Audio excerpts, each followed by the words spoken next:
Goddag alle sammen, og velkommen til Monsoon TV endnu en gang. I dag så har vi mange spændende indslag, som vi håber, I vil se. Især en længere indslag om Sculptures by the Sea, som vi håber, I virkelig bliver glade for. Jeg er Jonathan Hansen, og det er min partner i arbejde, og ikke andet. Jeg mener ikke andet, Patrick Freund. Goddag, folkens. Jeg vil gerne slå mig ihjel. Okay, lad mig sige det sådan her. Altså, Jonathan han vil gerne sige et eller andet om noget med Sculptures by the Sea senere i vores udsendelse, som...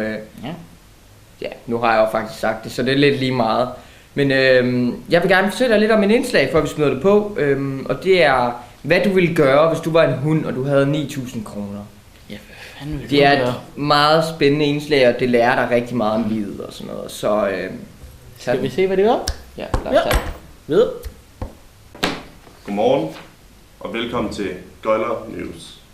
I morges skulle vi læse i nyhederne, at en hund havde besluttet for at tage en rejse til Aalborg, som koster 9.000 kroner. Hvorfor nogen tager til Aalborg, kan vi ikke forstå. Hvorfor en hund vælger at bruge 9.000 på en rejse til Aalborg, kan vi slet ikke forstå. Vi er taget ned i gaden for at spørge folk om, hvis de var en hund, hvad de ville bruge 9.000 kroner på. Hvis du er en hund, hvad vil du så bruge 9.000 kroner på? Altså en dyr, sådan en hund. Altså hvis jeg så kunne, ja, så ville jeg nok bruge det på sådan en hundeseng. Et dejligt sted at sove. Altså hvis den havde et begreb om penge, ellers så vidste jeg ikke, hvad jeg skulle bruge det til. Mad, hundemad. Så vil jeg nok købe et guldhalsbånd, og så noget hundemad. Jeg tror, jeg vil købe mig et stort hundehus. Og et diamanthalsbånd, tror jeg. Jeg tror ikke rigtigt, jeg vil gøre noget med pengene. Jeg vil ikke vide, hvad det var. En hund og 9.000 kroner. Det er sgu ikke. En mundkurv og så noget hundefod. Jeg tror, jeg vil købe en hel masse hundedamer. Hvad vil du så bruge dem på? Nå, ja, okay. Goddag igen. Ja, det var jo meget interessant det der med hunden og sådan noget med, hvad fanden der sker. Men i hvert fald, det var jo meget interessant. Nu skal vi da videre til det næste indslag, som Patrick han gerne vil snakke om. Ja, altså du plejer jo at kalde mig Patte, men lige pludselig så, ja. Anyways, børn, folk, unge, gamle, pædofile. Nu har vi simpelthen et nyt indslag, som Jonathan han gerne vil fortælle os lidt om. Ja, men det er jo i hvert fald sådan noget med, hvordan ville det se ud, hvis en menneske var en hund og en kat? Hvordan tror du, det ville? Jeg tror i hvert fald, det ville være dumt, sjov, skørt. Jeg tror, jeg vil være katten.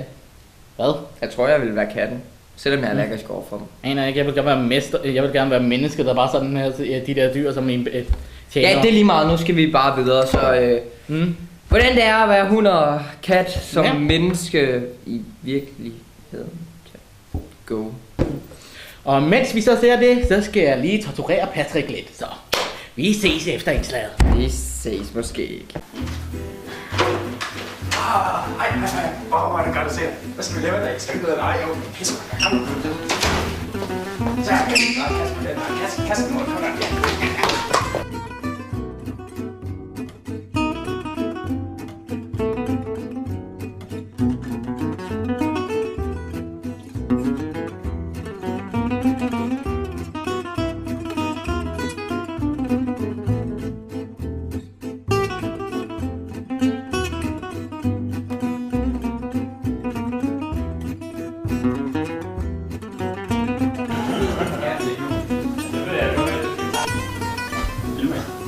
Der er en person, der går dernede.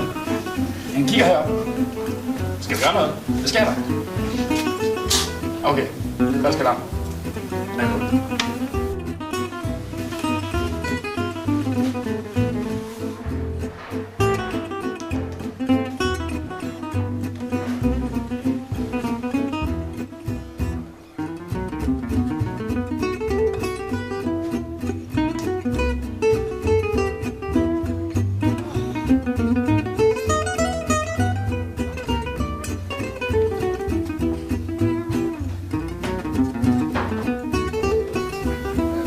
Jeg kan være her.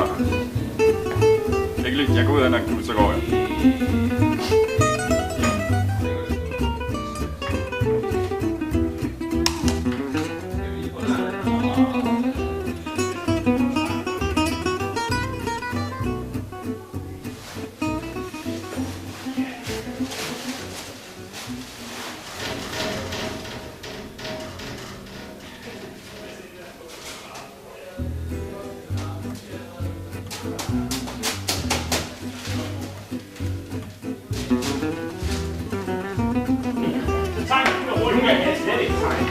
tegne bare alligevel. Vi må vente til gang.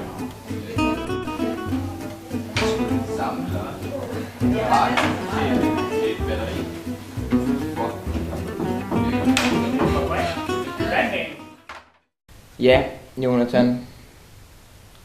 Hvad? Har du noget, du vil sige om det indslag, vi lige har set? Jamen, det aner jeg ikke. Har du noget?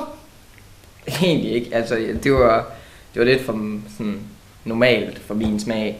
Men du vil faktisk gerne give os... Han vil gerne fortælle os med det. Han er virkelig speciel. Men nu vil jeg faktisk gerne fortælle noget. Vores næste indslag, det bliver jeg nødt til at se. Det bliver simpelthen nødt til at se. Det er fucking nice.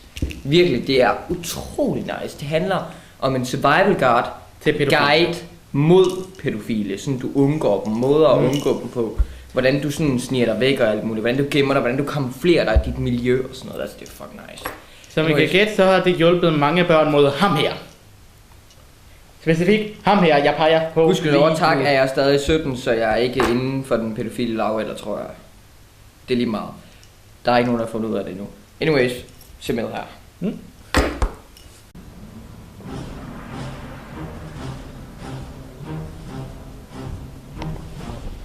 Goddag, mit navn er Bjørn Grill, og jeg har lavet en survival guide til I børn, som ikke vil voldtages af pædofile.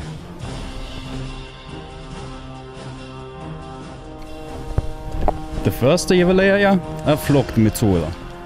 Flugt fra pædofile.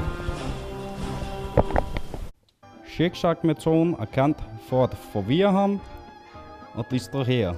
På grund af hans solbriller kan han ikke finde ud af, hvilken en retning du går i. Så brug zigzag-metoden til at kunne komme forbi din pædofile. Pornotaktikken. Ved at have et stykke papir med en anden distraktion, som der får ham tændt, kan du med lethed snige omkring efter at have vist det.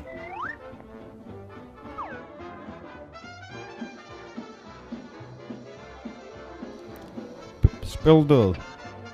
Pædofile vil ikke have en død baby eller en død ung.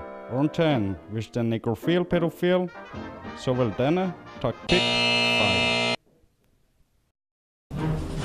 Det andet, jeg vil lære jer, er gemmesteder. Camouflage er kendt inden for mange fag. For eksempel militæret bruger det hele tiden, så hvorfor ikke mod pædofile? Hvis du blender ind med dine omgivelser, vil den pædofile slet ikke lægge mærke til dig.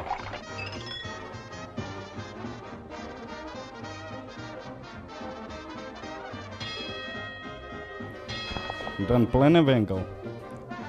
En hver pædofil har en blind vinkel. Hvis du forbeholder dig bag ved ham, kan der ikke ske der noget.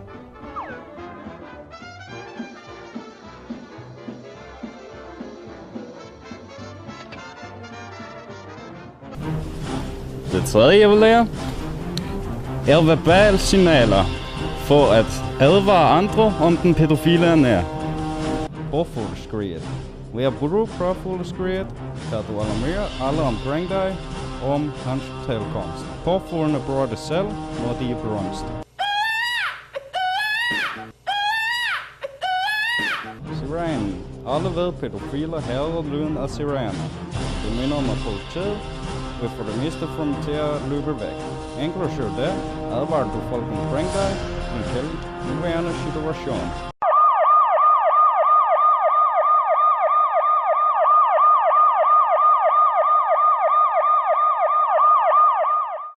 Brug aldrig stilleskridt, siden at den pædofile bare kan komme hen og tage dig med.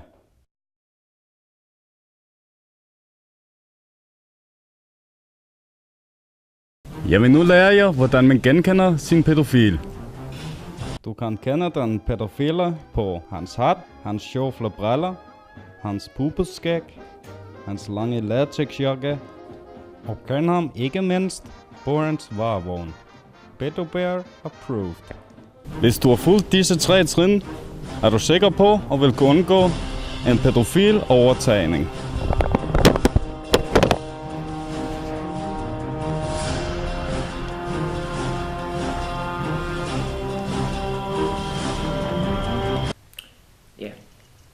det var nok det bedste indslag, jeg nogensinde har set.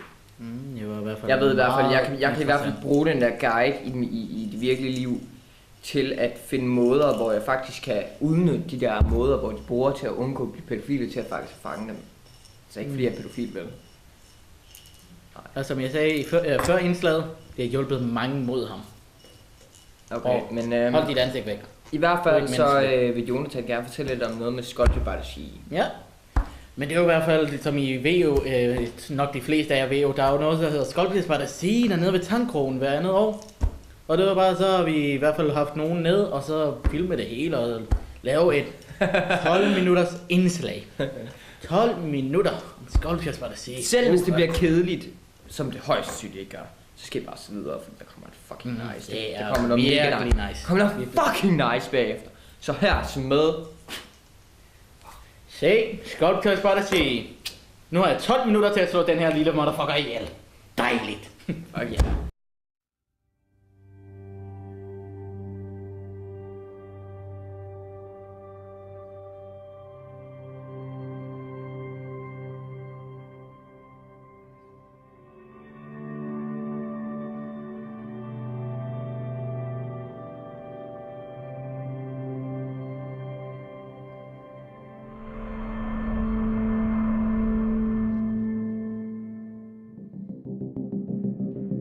Vi er taget ud til Tankkrogen for at kigge på en udstilling ved navn Skolpjebaregi. Det er en udstilling, der startede i 2009 og blev afholdt i 2011 og nu igen i 2013. Udstillingen den starter her ved Tankkrogen og strækker sig helt ud til Ballehage. Den består af 64 forskellige skulpturer af diverse kunstnere, som kommer fra hele verden.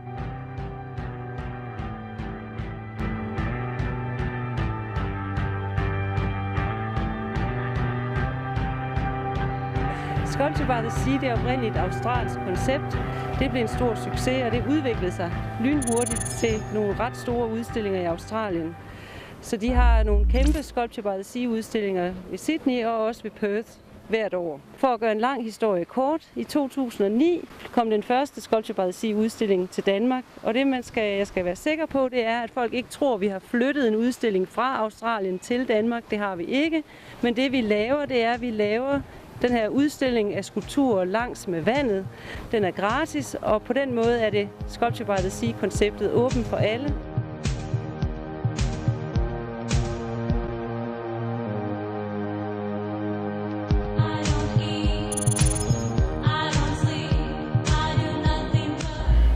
The name is Permanent Sunrise. The idea is when I was thinking in apply for this festival, I never been in Aarhus in Denmark, but I saw the pictures in internet. Somebody take a picture of the sunrise here. And the name is for me in Danish. Sunrise solo gang, you know.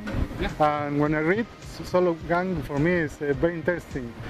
For in my language, in Spanish, sol is sun, is sol. Gang is like an explosion. Explosion. I imagine with this word became the idea of make this explosion.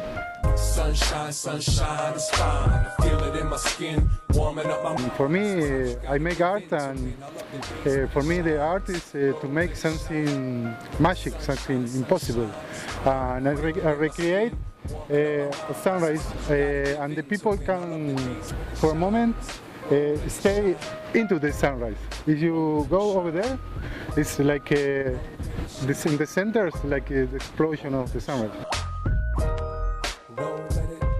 Det er sådan, at kunstnere sender forslag ind til værker. Så er der en jury, der vælger værker ud, og det gør de faktisk et helt år før udstillingen åbner. Så det, man kan finde på udstillingen i år, det er et skønt mix af værker, som måske har været vist et andet sted før, måske i Sydkorea, eller i Argentina, eller i Indien, hvor vi andre måske ikke lige har set dem. Når du laver en udstilling i naturen, så bliver naturen jo en del af din oplevelse. Og det vil sige, at folk de vender ligesom tilbage og siger, ja, jeg har haft de her super skulpturoplevelser, men jeg har faktisk også oplevet min natur, som jeg ellers troede, jeg kendte så godt. i et helt nyt, på en helt ny måde. Og nogle af værkerne er jo så nogle, som går så meget i interaktion med for eksempel et træ, eller med græsset herude, eller direkte ude i vandet, at der kan man sige, der bliver naturen i endnu højere grad en del af værket. Men oplevelsen, altså det er jo, at man ligesom ser både det ene og det andet.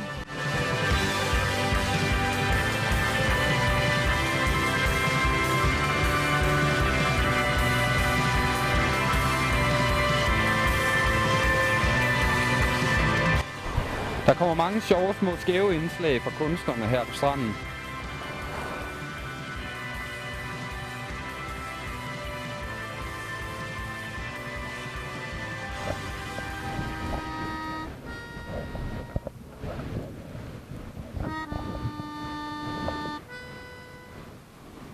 Goddag. Hello. Hello. We're from Monsoon TV. Yeah. Danish television here in Denmark. Hey. Can we ask you a couple of questions? Yeah. Sure. Yeah, sure.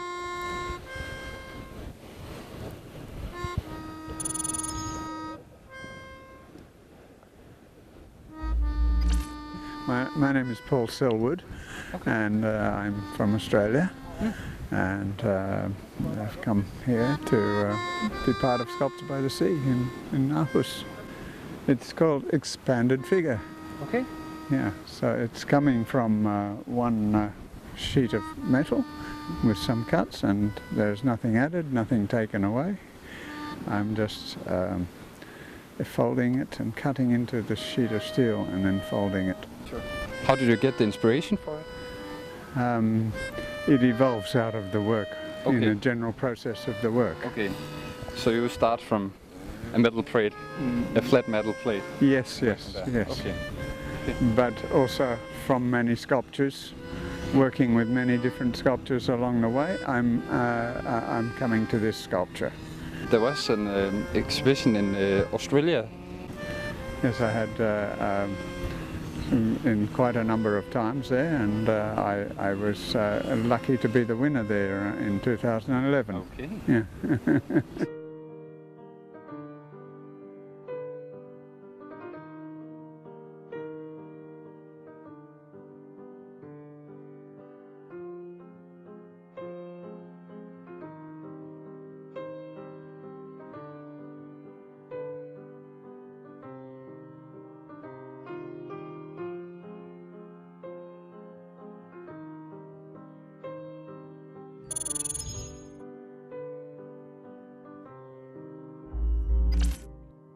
Where from? Australia, Sydney. Okay. What is your work called?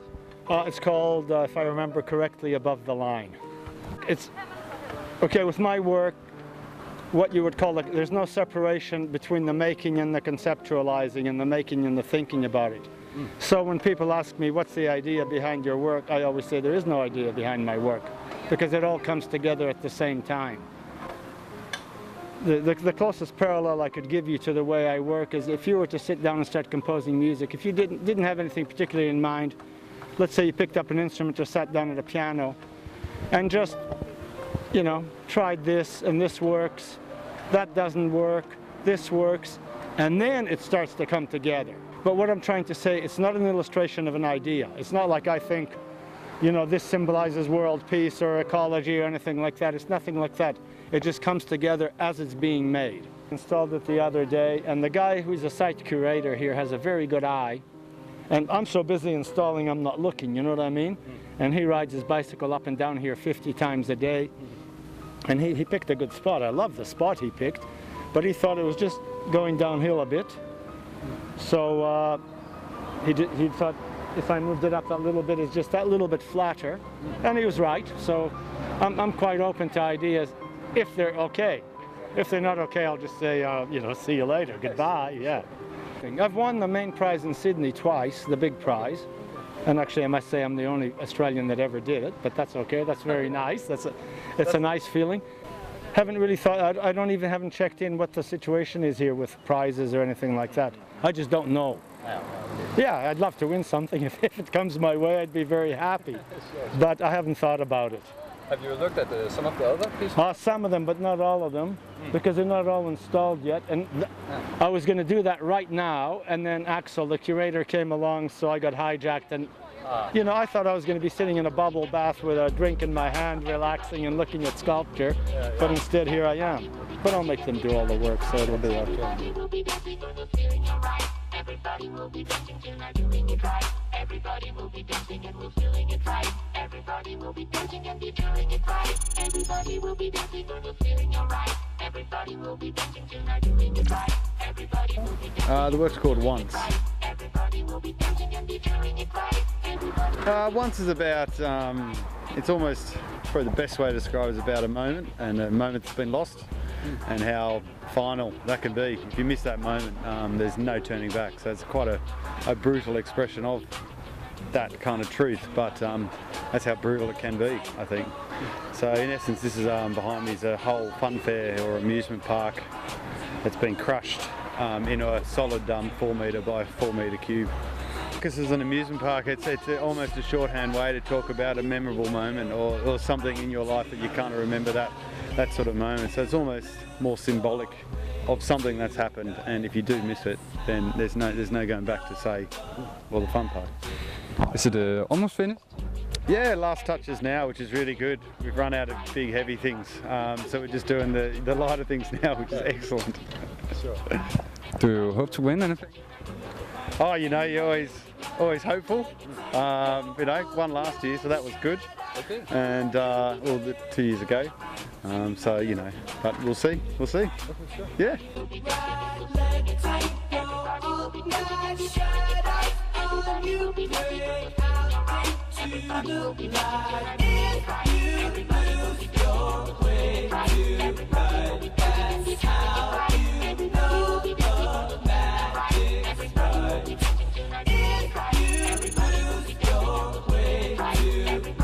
Originally I'm from the Netherlands, but I live in Sweden at the moment, so it's called patchwork.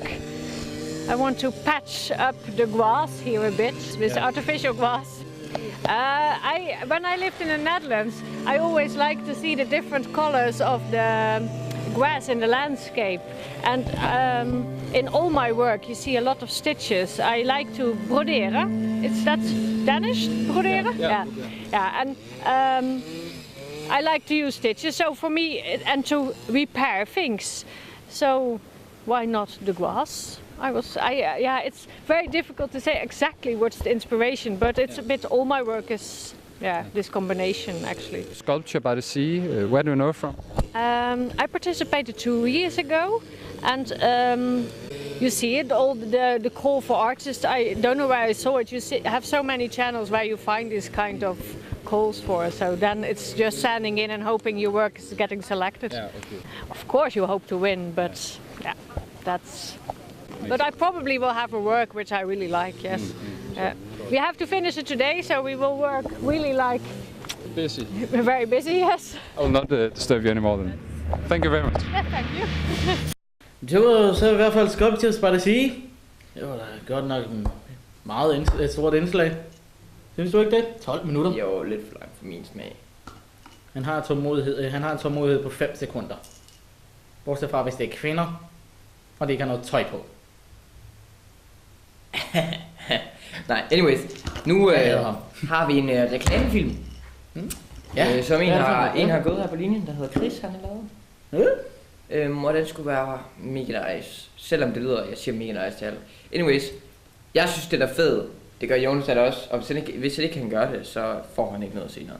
Så her, tag den, se den. Du får ikke noget pizza. Mega. Fuck dig. Hahaha. Yes,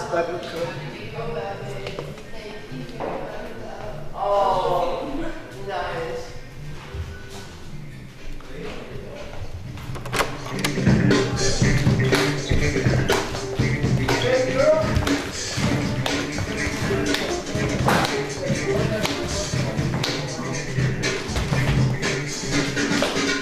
Hey.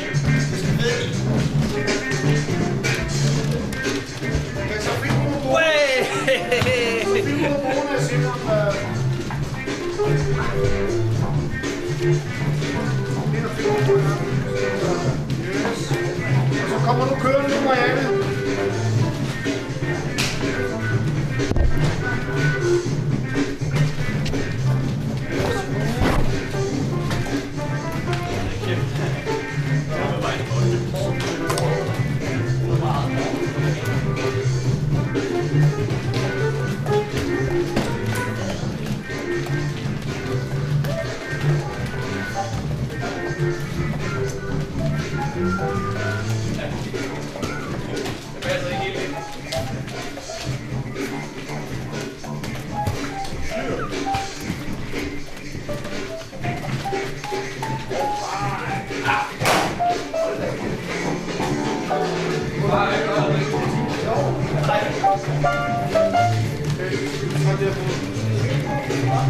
Snart sidder det på.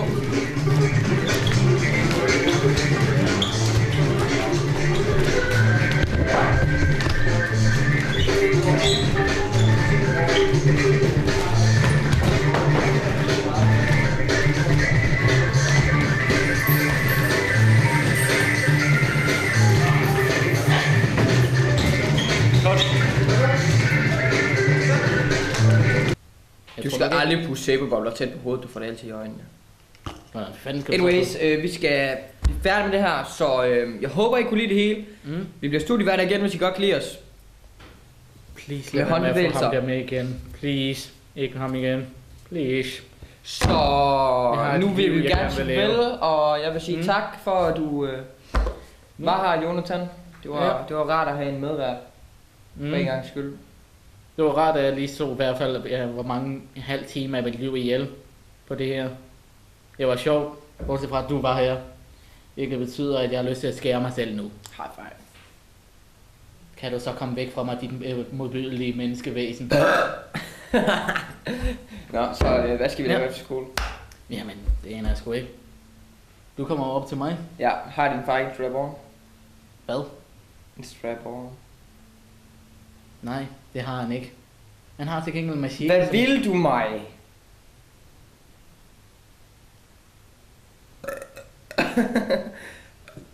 Jeg har til gengæld en machete, jeg ikke vil have noget med. Jeg har... Fuck dem. Det var fuck...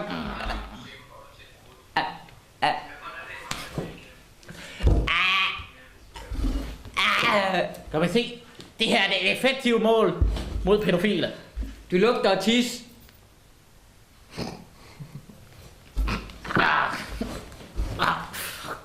That skin, huh? That skin, motherfucker. Jeg vil aldrig nogensinde mere være en studie, jeg sammen med jer. Aldrig. Aldrig. Aldrig.